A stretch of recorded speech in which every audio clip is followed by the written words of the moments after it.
They call it Ravens Creek Road, a lonely stretch of highway deep in the American Midwest. By day, it looks like any other country road, lined with tall oaks, cracked pavement, and the faint echo of cicadas singing in the trees. But at night, this road turns into something else entirely. Locals whisper that it is the most haunted road in America, a place where the living and the dead cross paths under the pale light of the moon. It begins with the silence. A silence so heavy, it feels like the trees themselves are holding their breath. No cars pass here after midnight. Truckers avoid it. Even GPS apps sometimes glitch, rerouting travelers away from Ravens Creek without explanation. But for those who dare to drive it, the road has stories to tell. One story begins with a man named Daniel Hayes. He was a traveler, an ordinary man on a late-night drive home from work. The year was 1994. His route should have been quick, a straight shot across the county line. But fate pulled him toward Ravens Creek Road. As Daniel turned onto the cracked pavement, his headlights flickered. He thought nothing of it at first.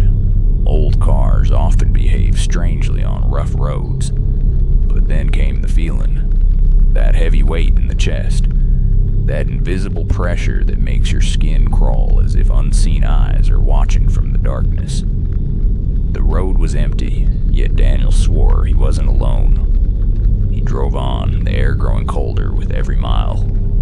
His breath fogged the windshield, though it was a warm summer night. Then he saw her, a woman in white, standing on the side of the road. Daniel slowed down, his instincts torn between stopping and speeding away. She looked lost, barefoot, her pale dress flowing in the wind. Her long black hair covered most of her face. Against his better judgment, Daniel rolled down his window. "Ma'am, are you all right?" he asked. The woman did not answer. She only raised her hand slowly, pointing down the road as if urging him to keep driving. Then, she was gone. Not walked away. Not faded into the trees. Simply gone. Vanished before his eyes. Daniel's heart pounded. He hit the gas pedal, desperate to escape. But as the tires roared against the broken asphalt, something appeared in his rearview mirror. She was sitting in the back seat, her face pale, eyes dark, lips whispering words he couldn't understand. Daniel swerved off the road and crashed into a ditch. By the time local deputies found him the next morning, the car was totaled. Daniel was alive, but he never spoke again. His hair, once black, had turned completely white overnight.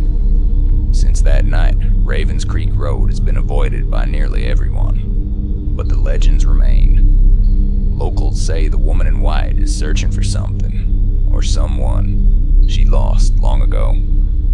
Some believe she was a bride, killed on her wedding night in a violent accident. Others say she was a mother, separated from her child. But the truth?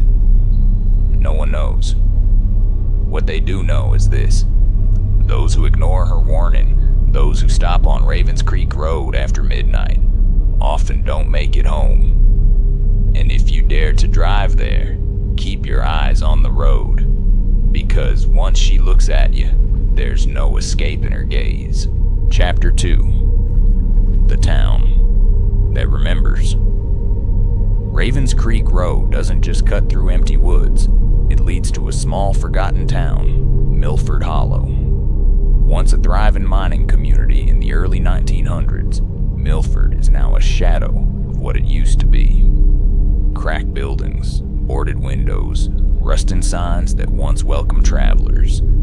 The town itself feels unfinished, like it froze in time. But the people who remain, just a handful of families, never forget the stories. They whisper them at diners, at church steps, on front porches as the sun sinks low. They warn newcomers they don't speak after dark. a man named Sheriff Tom Willis, now retired, still remembers the night Daniel Hayes crashed his car in Ravens Creek. He was the first officer on the scene. Tom recalls shining his flashlight into the wreck and finding Daniel shaking, muttering words that made no sense. But here's the strange part. Sheriff Willis swore he saw muddy footprints in the back seat of Daniel's car.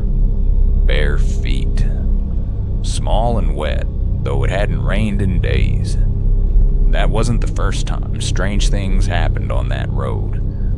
In the 1960s, a bus full of high school students broke down on Ravens Creek. When help arrived hours later, the bus was empty. No sign of the students, no sign of the driver. The bus door swung open in the breeze, as if inviting others inside. To this day, none of the missing were ever found. In 1978, a couple driving home from prom disappeared.